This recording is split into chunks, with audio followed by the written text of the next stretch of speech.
All right. Good evening. It is 6 p.m. and I call to order the December 1st, 2020 Board of Trustees meeting. It's a special evening as the board will be swearing in newly and re-elected members and welcoming our new member, Kathy Henson. We will begin with executive session, and at 7 p.m. we will return to open session where the Honorable Judge James O. Spence will conduct the swearing-in ceremony. Do I hear a motion to enter executive session to consider employment recommendations for the 2020-2021 school year? Madam Chair, I move the board enter into executive session to consider 2020-2021 employment recommendations. Thank you, Dr. Powers. Is there a second? Second. Thank you, Mr. Anderson. Any discussion? All in favor, please say aye. Aye. Anyone opposed? All right. We are now entering into executive session.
Hey, I can do that. All right, you ready? Sneeze before All right, we're back. Do I hear a motion to conclude executive session and begin the general session? So moved. Is there a second? Is there any discussion? All right, all in favor, say aye. Aye. Anyone opposed? All right, the motion carries. All right, we are meeting tonight in compliance with CDC recommendations. The auditorium has been thoroughly cleaned and sanitized before and after the meeting. District staff will also sanitize the microphone before and after staff presentations or individuals speaking during citizens' participation. All board members, employees, and other individuals in attendance are encouraged to social distance and must wear a face covering at all times. There is limited seating in the auditorium in order to maintain social distancing. Once that seating is filled, attendees are asked to go to the staff development room, overflow room, where they can watch the meeting while observing social distancing guidelines. The public is encouraged to watch the meeting on our YouTube channel. After the meeting, the district will follow its previously established process by posting a video of the meeting to the district's YouTube channel, Lex One video site, and our own website. The district is in compliance with South Carolina Freedom of Information Act by notifying the media of the date, time, and place of the meeting. The district tapes the meeting for accuracy in preparing the minutes. I'm now going to call on Mr. Tim Oswald for the invocation and Pledge of Allegiance. Let us pray.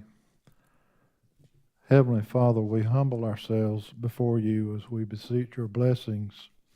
Help us to be healers for our country and nation. Give us courage and strength, Lord, to do all that is good and right for the children, parents, teachers, and families of our school district. May we all take our responsibilities to heart. Please guide us to make decisions that will nurture our children and provide all with ample opportunities. Lord, may we do all these things with grace and humility. Humility which realizes its ignorance, admits its mistakes, welcomes advice, accepts rebuke. Help us, Lord, always to praise rather than criticize, to sympathize rather than discourage, to build rather than destroy, and to think of people at their best rather than their worst. Help us to be the ones that cultivate love and light in the world around us rather than hate and darkness. These things we ask for his name's sake. Amen. Amen. Thank you, Mr. Oswald. pledge allegiance to the flag of the United States of America and to the republic for which it stands, one nation, under God, indivisible, with liberty and justice for all.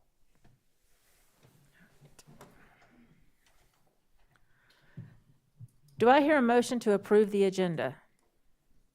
So moved. Is there a second? Second. All right, is there any discussion? All right, all in favor, say aye. Aye. Anyone opposed? All right, the motion carries. Dr. Little will now introduce Judge Spence, who will conduct the next portion of the meeting. Good evening, everyone. Tonight it is my privilege and pleasure to introduce the Honorable Judge James O. Spence, who will conduct the swearing-in ceremony of the newly elected board members. Due to the CDC and social distancing guidelines, we will have each board member and their family individually join Judge Spence at the front, or I guess here, to take the oath of office. So we will begin with Mr. Anderson.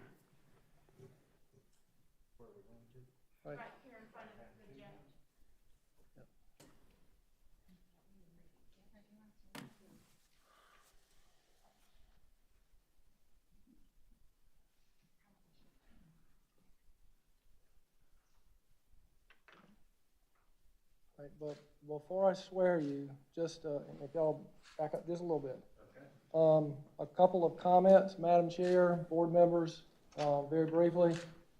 To put this in context, the last time I was here in 2018, I asked the board members who were being sworn in this question. Kids taxes, buildings, programs, sports, parents. What else could possibly go wrong? Right? In the legal profession, that's called asked and answered.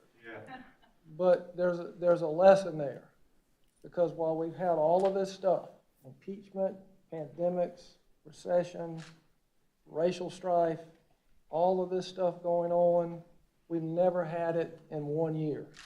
And we're having it in this year. And y'all who are up there are not here by accident. You're here for a reason to handle this.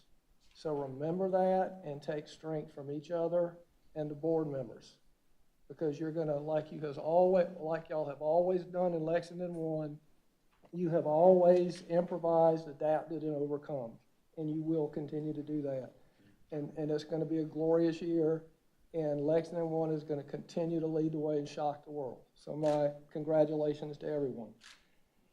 Now, if you would place your hand on the Bible and repeat where you can see me, and just repeat after me. I do solemnly swear or affirm I do solemnly swear or affirm that I am duly qualified, that I am duly qualified, according to the Constitution of this state, according to the Constitution of this state, to exercise the duties of the office to exercise the duties of the office to which I have been elected, to which I have been elected, and that I will, and that I will, to the best of my ability, to the best of my ability, discharge the duties thereof, discharge the duties thereof, and preserve and protect and defend and preserve, protect, and defend the Constitution of this state the Constitution of this state and of the United States. and of the United States. So help me God. So help me God. Congratulations. Thank you.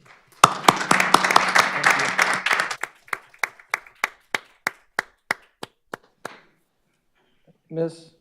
Green and family.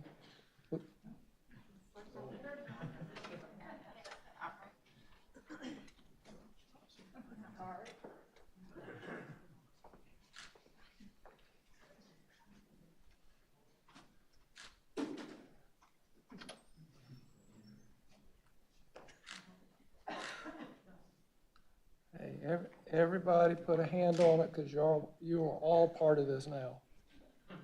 All right, everybody have a hand on it. All right, if you will repeat after me. I do solemnly swear or affirm that I am duly qualified, according to the Constitution of this state, to exercise the duties of the office to which I have been elected, and that I will, to the best of my ability, discharge the duties thereof, and preserve and protect and defend the Constitution of this state and of the United States. So help me God. Congratulations.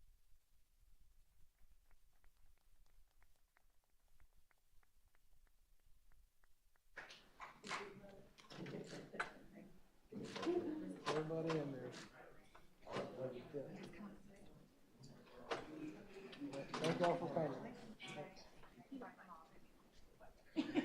All right, Ms. Henson.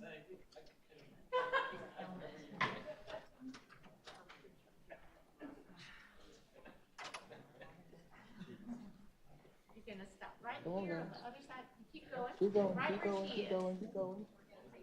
Okay.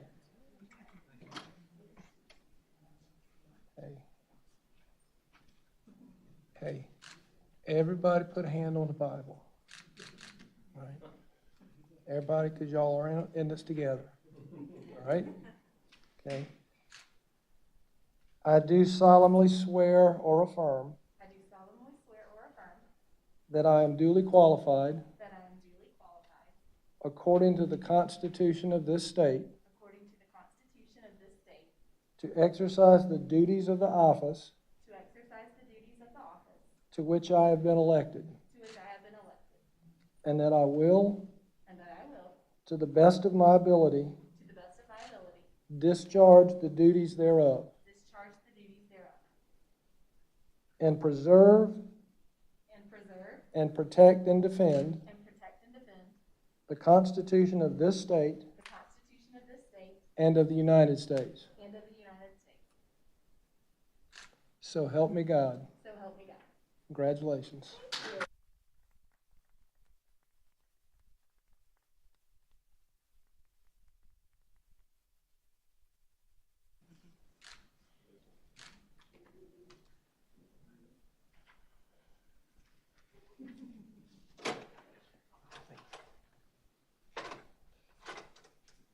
All right. Dr. Powers, Brent, Mr. Powers.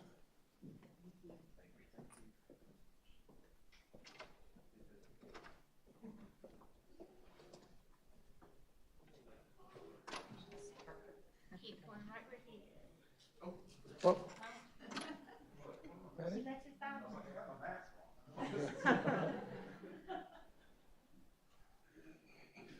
I have a backup just in case. Okay. All right. Everybody's hands on the Bible because y'all are all in this together. All right? Okay. I do solemnly swear or affirm I, Brent Powers, do solemnly swear or affirm that I am duly qualified, that I am duly qualified, according to the Constitution of this state, according to the Constitution of this state, to exercise the duties of the office to exercise the duties of the office to which I have been elected, to which I've been elected, and that I will, and that I will, to the best of my ability, to the best of my ability, discharge the duties thereof, discharge the duties thereof, and preserve and protect and defend and preserve, protect, and defend the Constitution of this state the Constitution of this state and of the United States. and of the United States. So help me God. So help me God. Congratulations.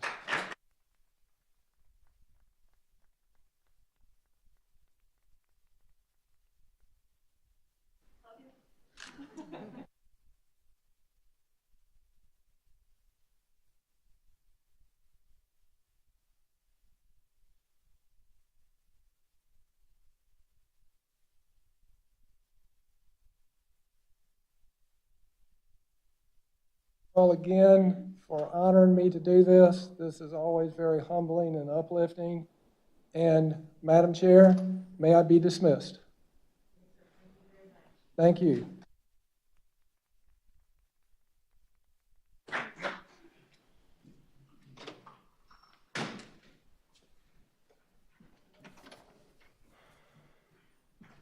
At this time, nominations for the office of the board chair of the Lexington County School District 1 Board of Trustees are open.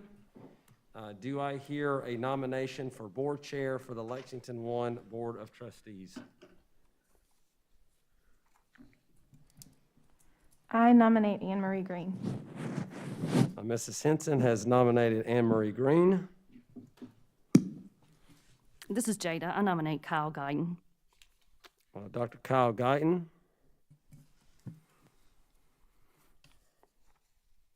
Any other nominees? All right. Point of Sure. order. Point of order. Yes. So, Ms. Garris, while I appreciate the, I guess, vote of confidence for this position, at this time, I feel that Ms. Green would probably, or not probably, will be a better candidate for the chair. And so I will respectfully decline the nomination in hopes that I can support her in some other way. That was not part of my list, but we will, I don't have a script for that, Dr. Guyton, so I'm just going to go and assume we can make that happen. Just make it up on the fly. We'll Okay. roll with it. So, are there any other nominees for board chair? So what we would like to do, you have before you a ballot. We're hearing none, the nominations are closed. You have before you a ballot for board chair. If you would, please record your vote for the nominee for board chair.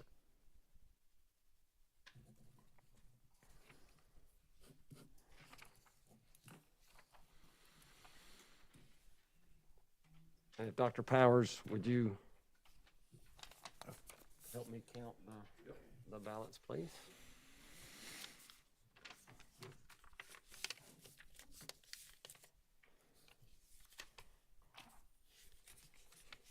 Okay. Juice, you can check for me behind me.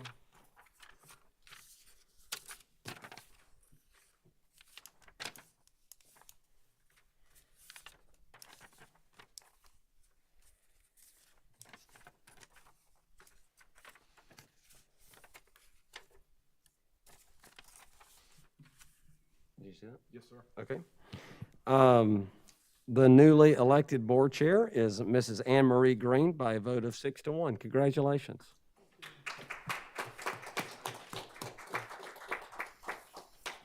Congratulations, Madam Chair. I will now turn over the meeting to you, and we will, Chairperson Green will now conduct the election of vice chair and secretary, and will also take over the remainder of the meeting.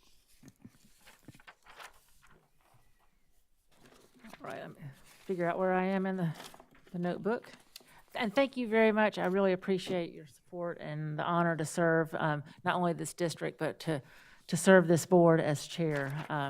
I'm really looking forward to it, and I'm looking forward to the work we're going to do together. And I appreciate the chance to have a little bit bigger part in that. So thank you very much. All right, let's find where we are in here. Do you have the script? Because I do. Can I borrow yours? Oh, I'm sorry. I should have. I had that. Yep. That's what you need. Got it? All right. All right, at this time, we will accept nominations for the office of Vice Chair of the Lexington County School District 1 Board of Trustees. Do I hear a nomination for Vice Chair for the Lexington 1 Board of Trustees? Madam Chair, I'd like to nominate Dr. Brent Powers. All right, Dr. Brent Powers has been nominated by Mr. Oswald. And this is Jada. I'd like to nominate Kyle Guyton. All right, Dr. Kyle Guyton has been nominated by Ms. Garris. Are there any other nominations? Anyone? All right, hearing none, the nominations are closed. You have a ballot for Vice Chair on your desk. Please record your vote for Vice Chair.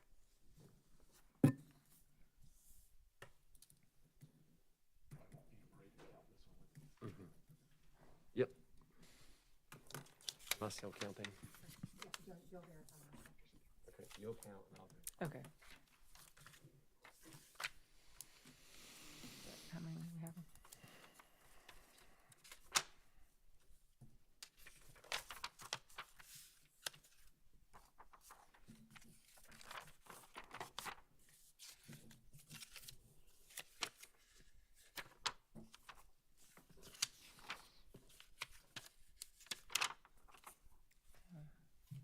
Yep. All right. All right. The newly elected vice chair is Dr. Brent Powers by a vote of 5-2. Thank you. Congratulations.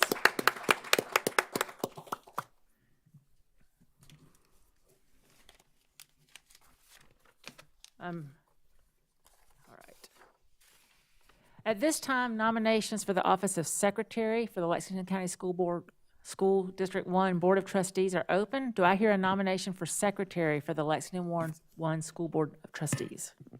Madam Chair, I nominate Mike Anderson for the role of secretary. All right. Mike Anderson has been nominated by Dr. Brent Powers. Do we have any discussion during this time, or do we just get to make nominations? Okay. I'd like to nominate Kyle Guyton as secretary. All right. Dr. Kyle Guyton has been nominated by Ms. Garris. Are there any other nominations for the office of secretary? All right, hearing none, the nominations are closed. Once again, you have a ballot in front of you for secretary. Please record your vote for nominee for secretary.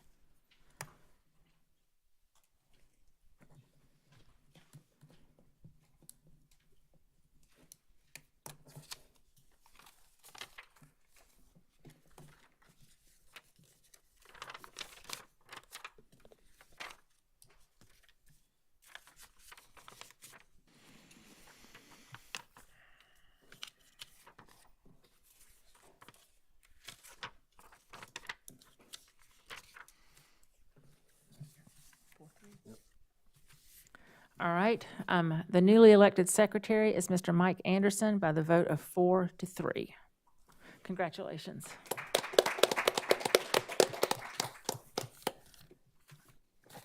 All right. All right. And now we are going to move along to reports and action items from executive session. All right. Do I hear a motion to approve 3 certified recommendations for the 2020-2021 school year?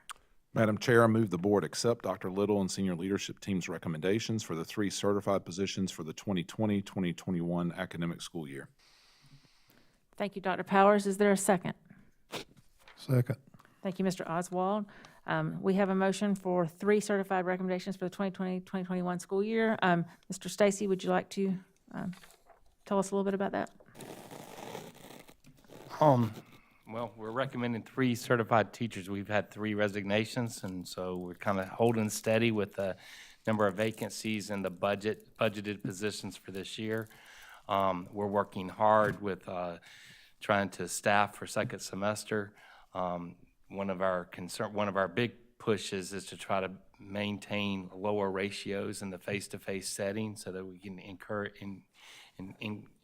encourage as much social distancing as possible for second semester. We feel pretty good about our ratios at the elementary school. We're working on our ratios in the middle school and our high school. I don't have those numbers exactly yet because they're still doing the scheduling, but I feel strongly that we're going to be able to equip every student with a certified teacher and feel good about, the direction that we're headed. All right. Is there any discussion, any questions for Mr. Stacy? So do you mind just providing an update for the number of certified vacancies currently? Well, we're holding at 27, and those are budgeted positions. And again, we didn't fill all of those 27 positions, but we moved some people like interventionists into classrooms so that we could get the instruction happening with kids. And so, and we also worked hard first semester to keep ratios under 22 so that when we did at elementary school, so that when we did come back face to face with the 2, we had A-B cohorts, and when we put them together, now we're in 4-day-a-week instruction. They're all face-to-face. We try real hard to keep those numbers low so they can social distance with the plexiglass in the room. So we've really been pretty fortunate with regards to all of the measures that we put in place, and we so much appreciate our teachers. They're working extremely hard to make this work for everybody, and so we very much value them and appreciate them. Well, I think we would mirror that as a board. 'Cause, we're hearing about other situations in other districts, so we can't do it without that certified and uncertified staff. We can't do it without the whole team. So we appreciate them. Thank you. And Mr. Stacy, this is Jada. Can you tell us a little more about what you talked about during executive session about the K-12? Okay, one of the things that we're doing second semester or working to do, we haven't signed a contract with them yet, but we're trying to work up with the staffing agency to be able to buy a certified teacher to offer online instruction. It's synchronous teaching, so the teacher will be in the classroom via Zoom, and we'll offer instruction in content areas. We'll have to hire a classroom coach for those positions, for those classrooms, so that we have somebody in there managing the students and working with them if there's technical issues, et cetera. But it's a pretty cool kind of way to offer instruction and ensure that we can provide instruction for all our kids and also help us maintain some of those lower ratios. Typically we staff middle schools at 26-1. And so we're trying really hard not to have many sections of greater than 26.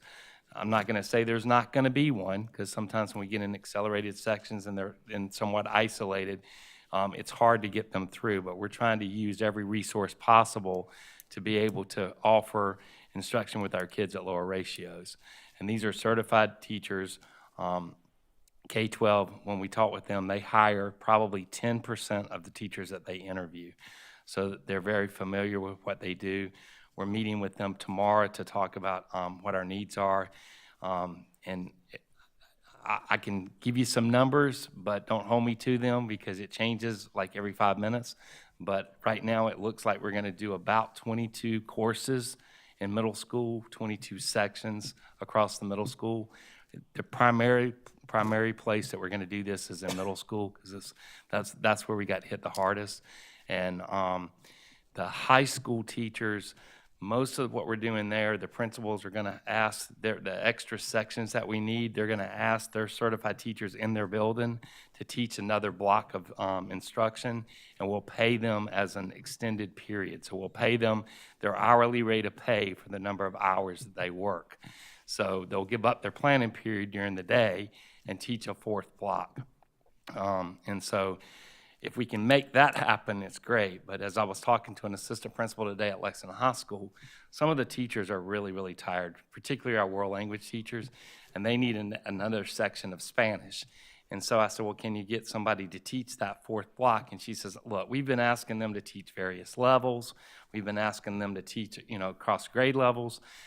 They're just tired. And so if we can find this Spanish, and they offer Spanish 1, and so I think we're going to try to get a section of Spanish 1. But again, those are just some of the conversations that we're having. Okay. Does that help? Yes, it does. So they'll be asked to teach the extra class. They won't be. Oh, they won't be forced. It'll be Okay. something that they want to do. And again, they're compensated for that. The drawback is you don't have a planning period during the day. So, but we've done that before, but it just seems like we're doing that more this semester coming up than we've done in the past. Okay, thank you. No, I promise you, we will not mandate they have to do something. Anyone else? Any more discussion? All right, we have a motion on the table to approve 3 certified recommendations for the 2020-2021 school year. All in favor, say aye. Aye. Anyone opposed? All right, motion carries. Thank you, Mr. Stacy. All right, Ms. Hill, do we have anyone that wants to speak to us tonight? All right, then we will skip that 2 pages. All right. Okay, so now we're into section 10, the action items, and I'm going to turn it over to Dr. Little to lead the discussion on this. Well, I guess we need a motion, don't we? And then we'll have. No? Well, let me, if you don't Okay. mind me introducing it. Sure. Thank you, Madam Chair, for just a moment. Since March, the men and women of our district have faced unprecedented adversity and have done so with grace and a commitment to both our students and our community. I am thankful for their work and for their willingness to learn, to adapt, and to be flexible in the face of incredible challenges. They have created new learning platforms. They have instructed in both virtual and face-to-face environments. They have prepared and delivered meals. They have kept our buildings clean. They have worked to help the social-emotional learning for our students. And they work each and every day to keep us healthy and safe. Because of their response to these challenges tonight, we would like to recommend a one-time payment for the new and additional job duties and responsibilities our teachers and staff have had to assume during the pandemic.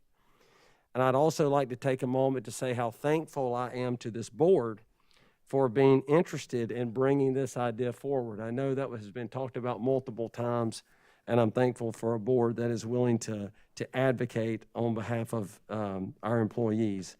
And while we will never be able to pay our debt to our employees, we are excited to demonstrate our appreciation in a meaningful way. And so, Madam Chair, I would like to say we are recommending tonight for this one-time payment, and then so let's do a motion, and then we'll have Mr. Salters walk us through. All right. Do I hear a motion regarding an employee one-time payment?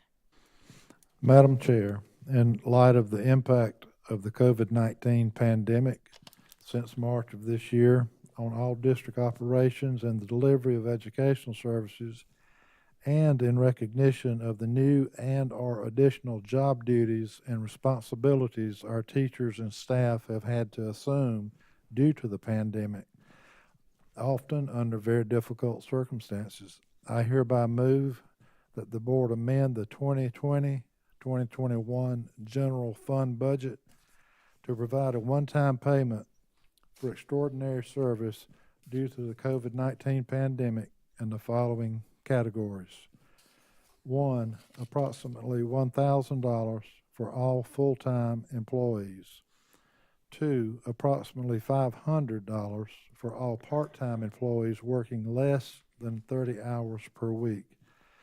And 3, approximately $500 for substitute employees that work 45 days in either semester.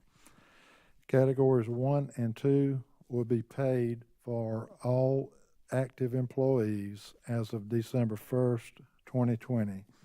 Category 3 will be paid at the end of each semester. Thank you, Mr. Oswald. Do I hear a second? Second. Thank you, Dr. Powers. All right. Mr. Salters, would you like to give us a little bit more information and we'll have some discussion? Thank you, Madam Chair. Members of the board, the concept of this one-time payment obviously has been discussed, and you've asked us to look into this, and so we've done so. One of the things that I would point out for this payment is that we are paying the FICA portion of the payment for the employee and the employer, and we're paying the minimum withholdings for state and federal for these payments, so that the employee will see the numbers that Mr. Oswald indicated in his motion in their checks. And so, you may see some tax burden, later when you file taxes if your withholdings are larger than those minimums. But we felt it was very important to make sure that the employee got the numbers that were listed in the motion. So I want to point that out. Certainly, during this time, the question comes obviously to your mind probably as to where this funding is coming from. And so through careful analysis of our budget, at the end of last year, we had several categories of revenue that came in over projection, which is always a good thing. And these were not COVID-related categories, as I would call them. Not CARES Act funding. These weren't special one-time allocations of revenue indicated for PPE or anything like that. These were what I would consider standard sources of revenue that we receive.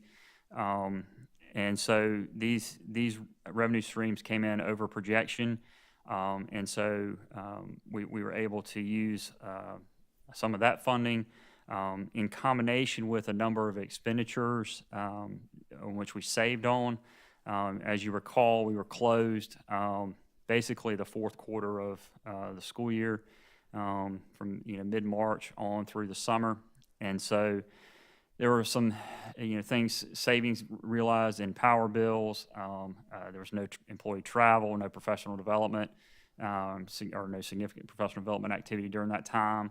And so there were a number of savings on our general fund accounts payable side as well. So at the end of the fiscal year, we had about $8.4 million available between those two combined sources. And so we feel comfortable recommending this payment be made out of that revenue stream.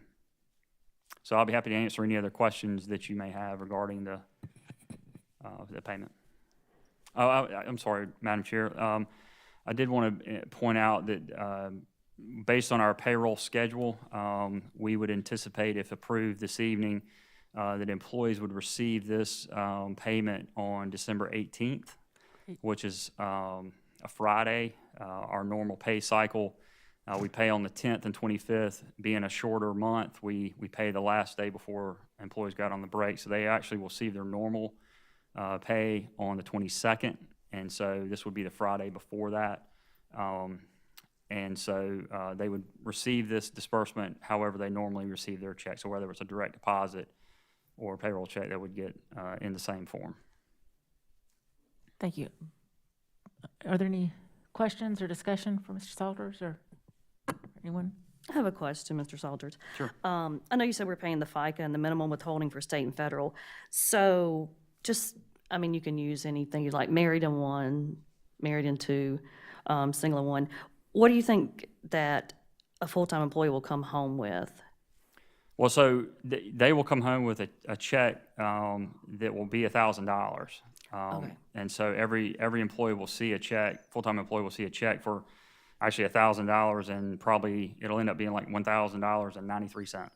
Okay. And so, but at the end of when they file their taxes, they may owe a small portion of tax liability still on that, depending on what their withholding amount is, and that varies greatly, but among what their pay is, what their withholdings are, what their spouse's withholdings are, whether they're filing married, or filing individually. I mean, there's all kind of different calculations with that. But, the district is paying, a lot of that upfront cost to make sure they get this $1,000 on their check.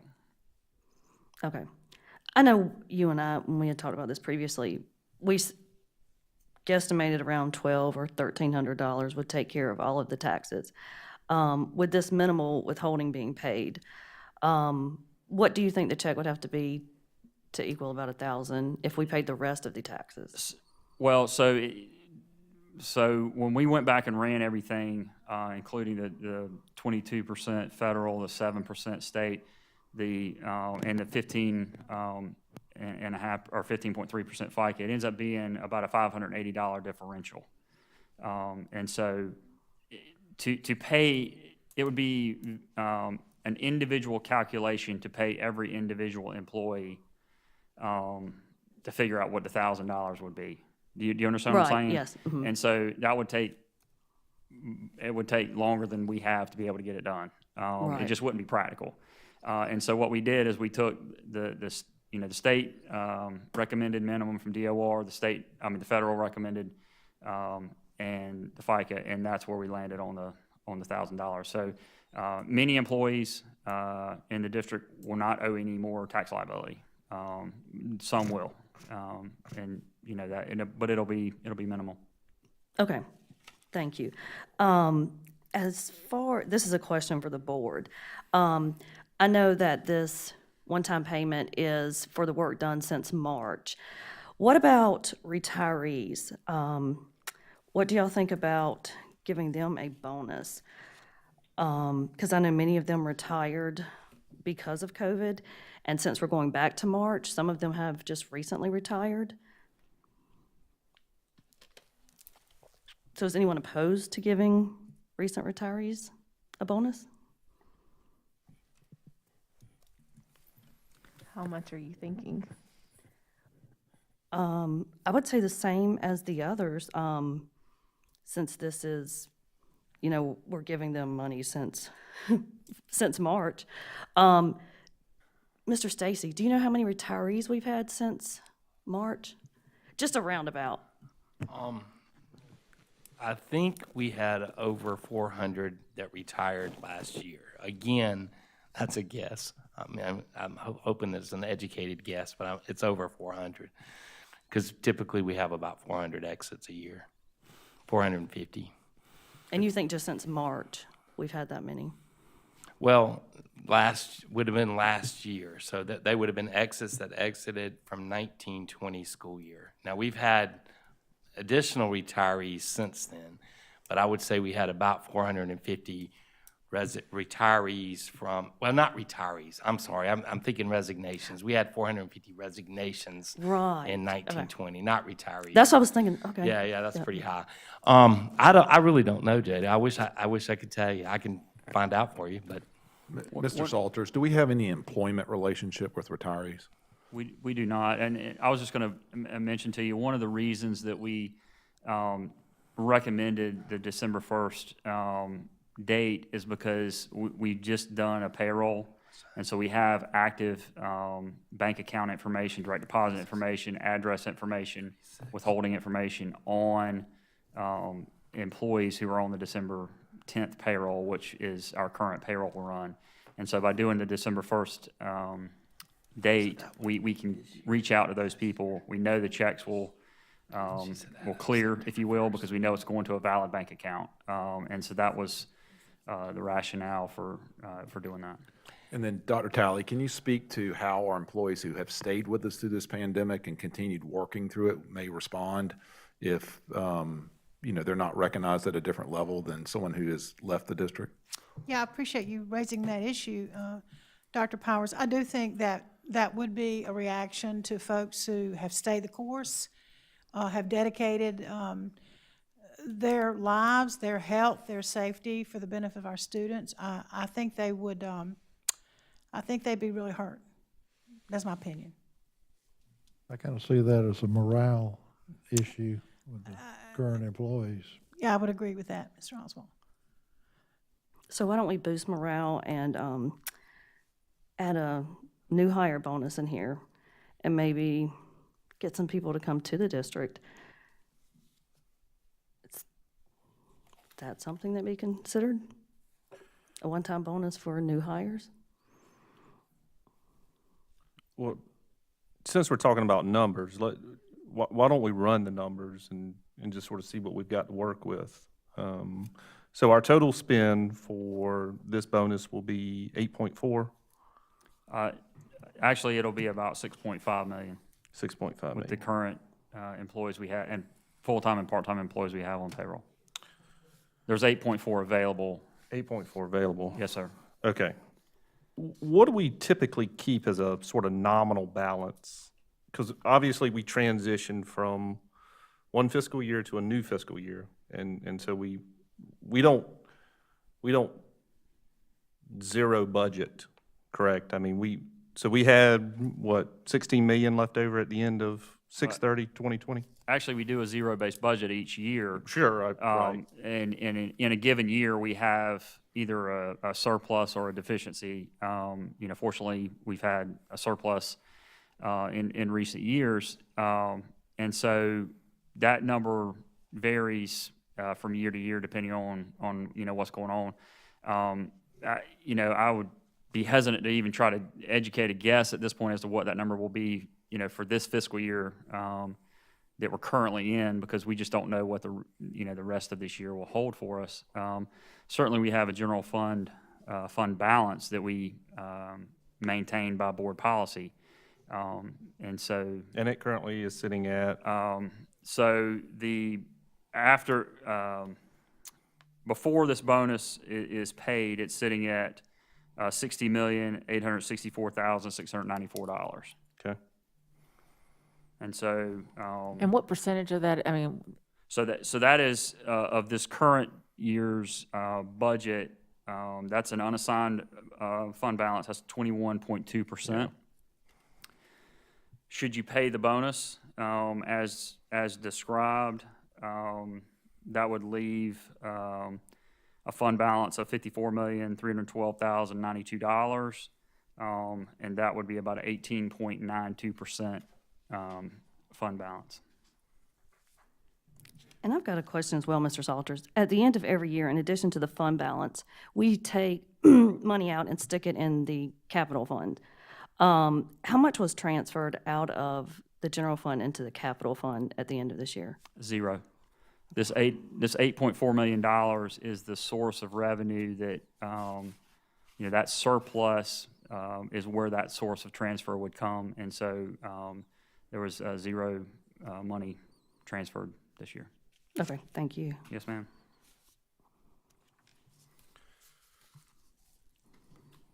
So we were anticipating moving, there was 8.4 available, this will cost 6.5.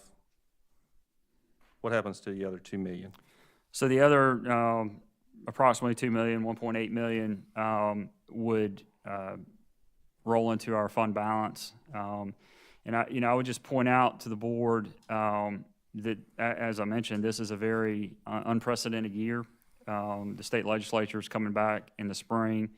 We're not sure what they're going to do as far as a step increase for employees. There was some conversation at the end of last year that they would try to pick that back up, potentially make that retroactive.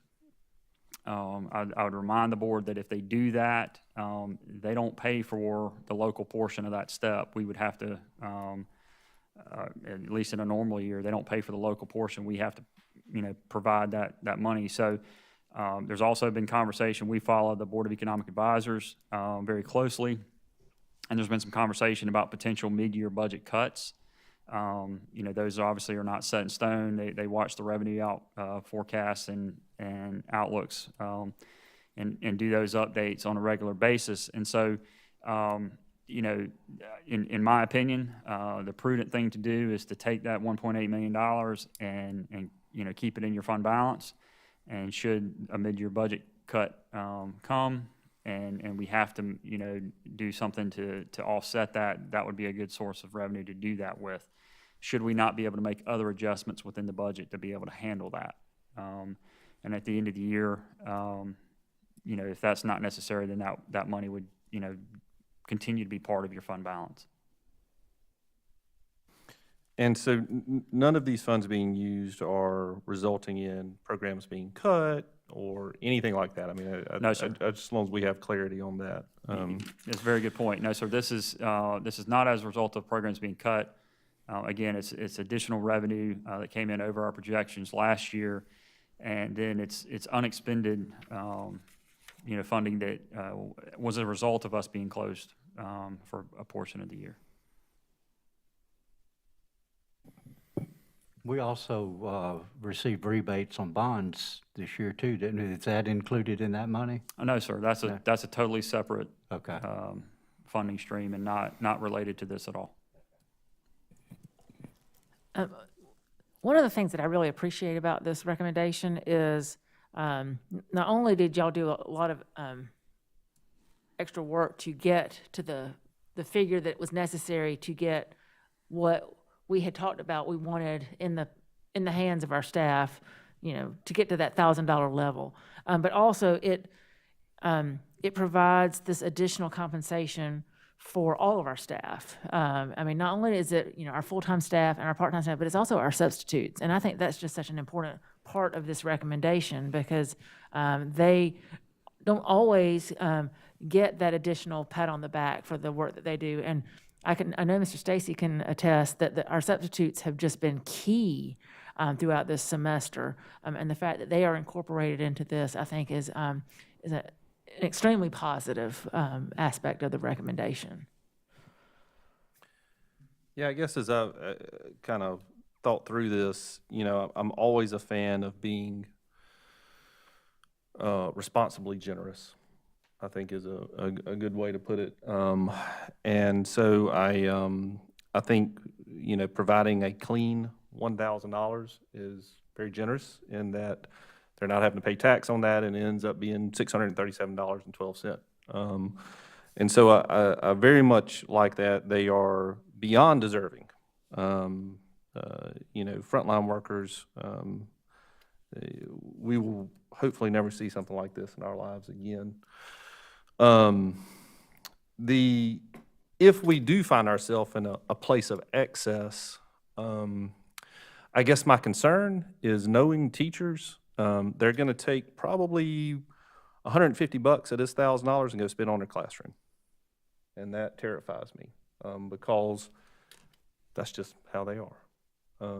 And so I would, if we do find ourselves, after the dust settles, if we do find ourselves in a place of excess, while I agree with keeping things in the fund balance, it's a nice, safe place to be. Obviously, though, there's no need for it to be too fat. Absolutely. If we were to find ourselves in a place of excess, it sure would be nice to give back to the classroom, because I think that's a generosity to extend not only to the teachers, but also to the community itself, because usually they're the ones being asked, parents and grandparents and everybody else are being asked to help supply. And of course, we only have limited dollars we can work with. So if we do find ourselves in a place of excess, that would be the only thing I would say to look at. If we could find some of those additional monies to get back in the hands of the teacher for the classroom so that they don't take some of this bonus money and go spend on the classroom. That would be the only thing I would add. As for Ms. Garris's point about the retirees, I think it's certainly a consideration. I don't know if I would perceive it as a slight if we didn't. I guess, that, certainly, I hope they feel appreciated for the many years they've put in with us, and I hope they would not see it as a slight, the retirees. But I don't know if I would answer that question tonight, because of just the lack of data and those kind of things. I would much rather answer the question before us. The elves have been working behind the scenes, and they tell me that there's 136 as of September 1st. That would have been from July of 2019 to September 1st of 2020, 136. Thank you. July of 2019? Okay, what about March of 2020? We'll have to get that data for you, because I don't have a clue. So it would be a lot less than It'd be 136. Probably less than 136. Yeah, okay. Now so- we have had retirees September, October, November. Every time you look at your recommendation sheets in those packets, you'll see them, and they would not be included in that 136. Okay. Kyle, to speak to what you were saying about the teachers taking this money and using it for supplies in the classroom, one district did, in addition to their bonus, give teachers $25 per student for every student in their class, as an addition to this. So maybe that's something we can look at if you're looking at 27,000 students. Maybe somebody has a calculator. That's somewhere around $675,000. And that's just, a flat fee. If that's something we're interested in, we could look at how they distributed those checks. Well, I think what Dr. Guyton was suggesting is, depending on where the state legislature lands, again, and we understand what our operational budget for this year ends, if it looks like we're going to finish another year with the excess, we'd ask Dr. Little and the leadership team to come back to the board with a recommendation about how we can continue to invest in teachers, but maybe not through a one-time payment, but through more tools in the classroom which help instruction, which we could modify the operating budget to that. But let's ask our leaders in the schools to give us that, because they know instruction better than me as a board member. So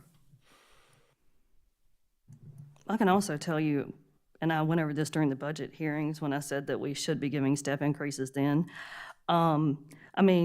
Since 2013, at the end of every year, we have transferred money out of the general fund into the capital fund to the tune of, starting in 2013, $3 million, $2 million, $1.5 million, $3.5 million, $6 million. In 2018, it was $8.5 million. In 2019, it was $8.5 million. We have lots of money. And all of this is going into an account that we don't see again as a board because we don't request those reports. So to say $675,000 for supplies for students, to me, that's not asking a whole lot. Jade, I like that idea. I'm just thinking here as there may be a way to do that so that we can guarantee that the teachers, if they did get that money, that they actually did spend it in their classrooms. So maybe calculating the price per student in the future, and that money going to the schools so that they could then purchase what the teachers need in the classrooms. But still the money going to those students and teachers. I do like that idea.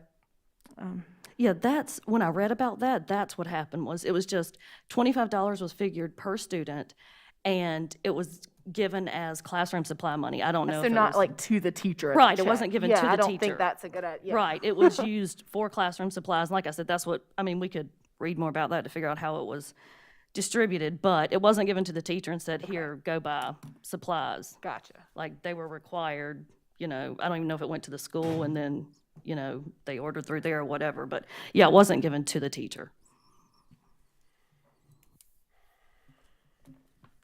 All right, board, are there any more questions for Mr. Salters or Dr. Little? All right, I did want to mention, the question was raised about, we have a couple of our board members who have family members that work in the district.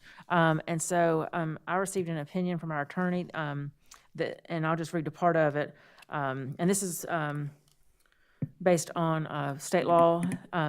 If the proposed plan is designed to confer a monetary benefit which accrues to the same extent to all employees or all classes of employees, the conflict of interest rule of the act is not violated by a board member participating in the discussion of and voting for a proposal to implement the compensation plan, even if it benefits a family member. So I just wanted to put that into the record so that we know that it's okay for our members to vote on this. So, all right, is there any other discussion? Well, I hope we didn't pay for legal advice for that, because there's Attorney General's opinions on that, and we learned that during our FOIA workshop last year. Yes, ma'am, that's correct. All right, is there any other conversation? All right, we have the motion on the table. I will not ask Mr. Oswald to read that lengthy motion again. All right, so we'll vote. And I'm very excited about this proposal. So, board members, all in favor, please say aye. Aye. Anyone opposed? All right, the motion carries. Thank you, Mr. Salters, for taking care of that. Thank you, Madam Chair, board members. And congratulations to our staff on well-deserved compensation. Dr. Little, do you? Well, Madam Chair, I really don't have much of an update tonight. I just wanted to hope everybody had a happy Thanksgiving. And as we approach December, we are now looking at our December holidays, and just want to continue to encourage our community to wear their masks, to continue to wash your hands, continue to socially distance wherever possible, and really take extra precautions here around the holidays as it comes time to come together. I realize that we're all a little tired of wearing masks. I know you see me, I keep adjusting mine. I know it's a challenge on a daily basis, but this is an opportunity that we're taking care of each other and looking after each other throughout this entire process. So again, thank you very much for all that you've done, and I really appreciate your passion and support for our employees as we move that forward. Thank you. All right. For your information, several of our board members will be participating in the South Carolina School Board Association's 2020 Virtual Legislative Advocacy Conference this Thursday, December 3rd. I've attended this conference in person many times, and it's extremely valuable. It kind of gives us the landscape for what we can expect the General Assembly to work on that's education related, and it's amazing the number of things that are education related, like budget, and just very nearly everything they talk about touches on us in some way. And they also talk about things that are approaching on the federal landscape, and with the new administration coming in, there will be definitely some changes that we'll want to be aware of. So that's on the 3rd.